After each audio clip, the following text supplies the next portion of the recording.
This is the first of two readings by Thom Goodale. Thom was a professor at George Mason University, and I got to know him a little bit as a PhD student during my time at Penn State. He was really good friends with Jeff Godby, who's a pretty well-known professor in his own right. Jeff and Thom went to school together at State University of New York, Cortland, SUNY Cortland. And they maintained their friendship over time as they went on to graduate school and got their doctorates. Thom liked to challenge people's thinking, and he would do it by pointing out the things that you probably didn't like about yourself, or those things that you were kind of uncertain. And he did it because he wanted to challenge people's self-awareness. Thom had a background in both parks and recreation and therapeutic recreation like me, and I think he thought of working in recreation and leisure services as a field that not only did we have to bring awareness to others, but we also had to be self-aware, and I'm going to talk a little bit about that in this lecture. So the objectives today really kind of talk about these ideas related to time, how we shape it, what's important in terms of with respect to time and leisure, and how our actions impact our experience in time. So he gets right off from the beginning, he talks about this idea of time in the Latin root t, which can be found in the word tides and tidy, and denotes things like rhythm and cycles for tides, and tidy is order or orderliness. And he talks about these elements of sequence, in other words, things proceed one after another. Duration, which is the length something lasts. And temporal perspective, which he talks about a future kind of perspective or future orientation.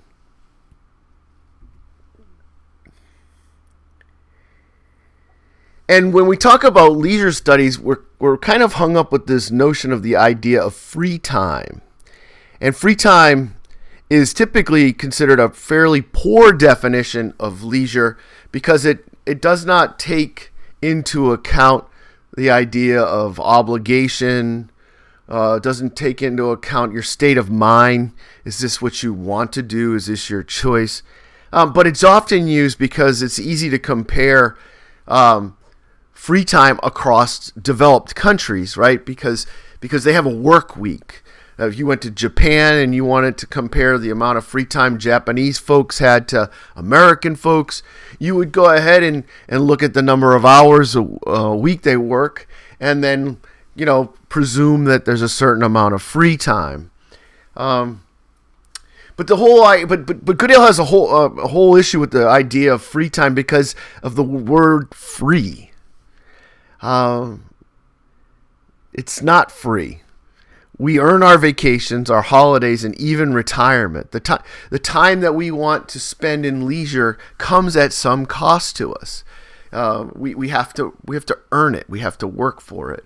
Even if you think about when beyond work, if you have a family, you have to make time with your family, and there's nothing wrong with that. You can have leisure with family. It's not to say that, but there are certain obligations you have related to family, to owning a house, to owning a car. We have responsibilities, and so that time that we have for leisure, or the time that we sometimes call free time, doesn't come for free. And then there's this other part. So it's not free, and the other part is we don't feel like we have enough of time. And it's a common utterance. I've used it often myself. It's just not enough hours in the day, or I've just got too many things to do. And before this chapter, he references Staffen B. Linder, the harried leisure class. And that was Staffen Linder was an economist who talked about this idea of time scarcity and people feeling as though they didn't have enough time.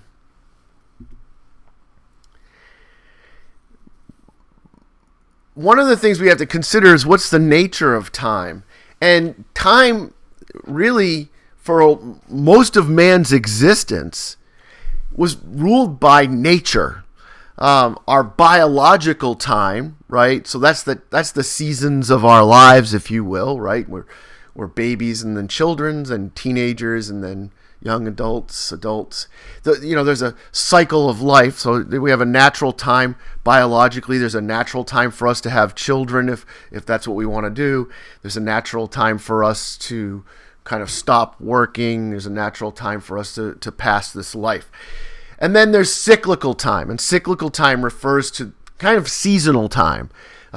So we know when to grow, when to start planting things, when to harvest them, when to can them, because we know that we're not going to be able to grow our own food. We know when to, similarly, if we're talking about hunter-gatherer or hunter-agrarian, which is kind of what I was going at, you know that there are certain times where you want to hunt certain kinds of animals because they're going to be more abundant, and that's based on the season. So like I said before, much of man's time was based on nature's time, and then as we became more industrialized, the clock started to take notice.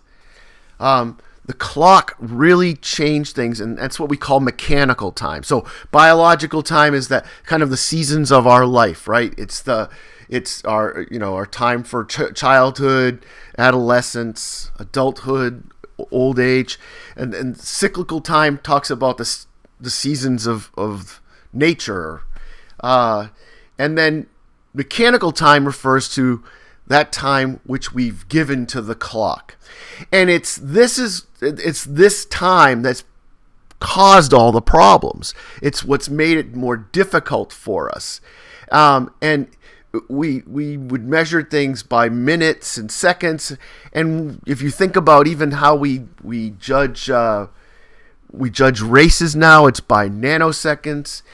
We talk about even how well our phones work.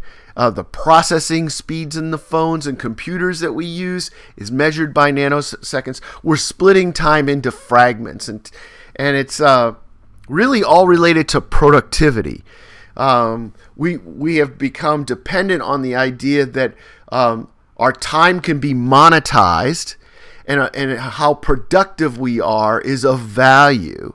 I worked for 3 or 4 years as a night manager at a restaurant before I finished college, and we had to do these reports based on the amount of productivity we had per hour. It was based on the number of people we had staffed, what they were doing, how much they made per hour, how much money we brought in, and they had some goofy formula, and we had to hit 27% or higher on our productivity.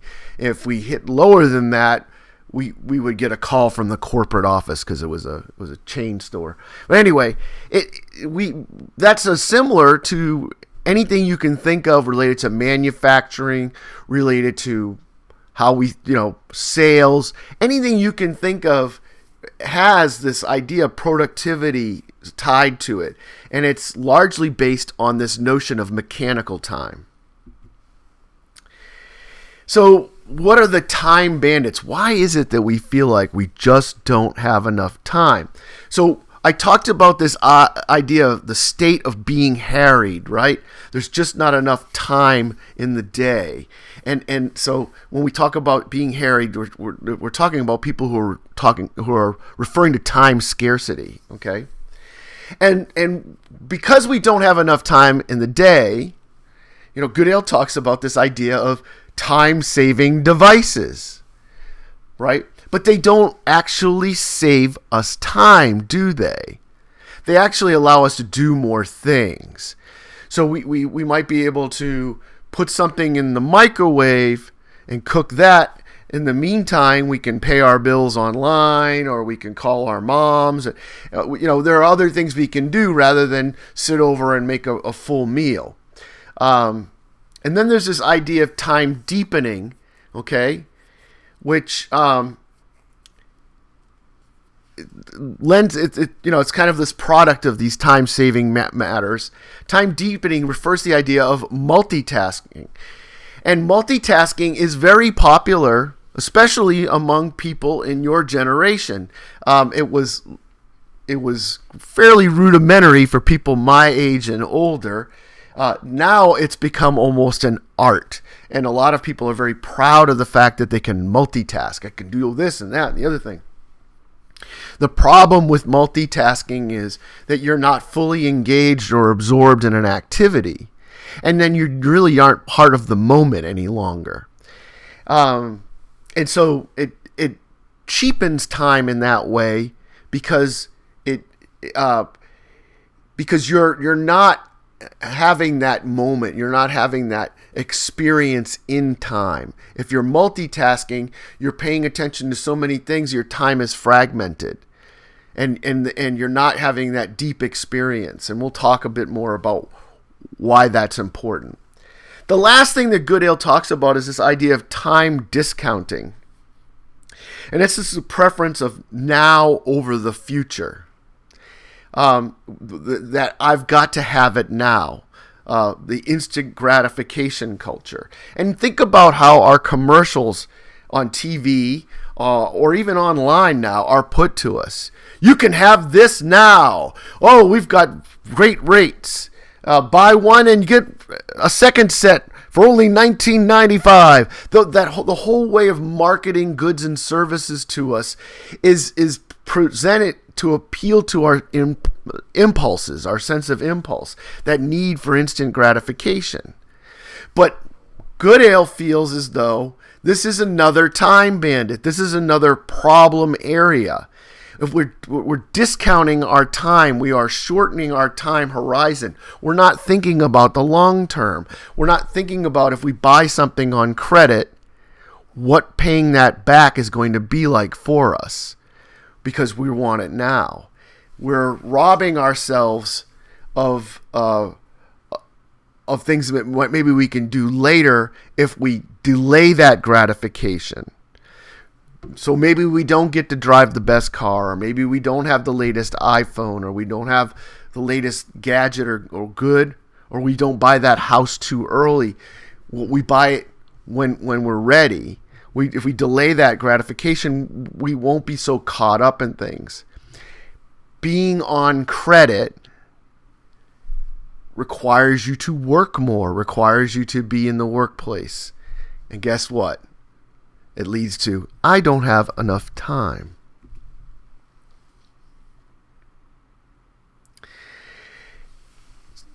So Goodale feels like we have to answer to time. And one of the things he talks about is this idea of the shortened time horizon. Problem with that shortened time horizon, this is the idea that we buy something on credit rather than delay the gratification. And we're not thinking about the long-term ramifications of paying interest. You know, when we pay interest, we're paying far more for something than it's actually worth. And we're working harder to make sure that we make that payment because we don't want our credit to be bad. Okay, and we're not thinking about posterity. And what the idea of posterity, and I ask classes all the time, what does posterity mean? And very few people can think about posterity. Well, if you've got those things on credit and you're working your tail off to pay off those bills, and you think about that money that's going towards the credit, that interest, rather than saving the money and buying things when you can and paying things for what they're actually worth, and saving money and holding on to that a long time, you're robbing yourself or your family of posterity, something good for later. That's what posterity is. And this is throughout our whole culture. We have a deficit-based government right now, and this is not some political message. Every president for the last several presidencies has spent more money than the United States brings in. It's a simple fact. We spend at a deficit. And guess what? Who's paying for that deficit? Probably not me. You know, I'm 50. I don't see that deficit getting spent down in 30 years.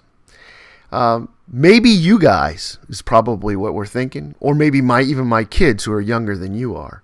So putting something aside for later, or thinking about later, is this idea of posterity. And so when we lose sight of posterity, it's part of this shrunken time horizon. We're not taking into account long-term what our actions will do. And this leads to stress. We've got stress in our politics. We've got stress in our lives because we're worried about paying down these bills or addressing this economic need. Whereas if we lived within our means, and we probably would be happier because we would be focused on the time that we have as opposed to the time that we need. And as a result, he talks about this idea we're killing ourselves because of time. We were seeing increased incidence of use of drugs to slow time down or speed time up to alter our experience in time. And it goes back to this idea of not respecting and valuing time and having this shrunken time horizon. So what does Goodale recommend?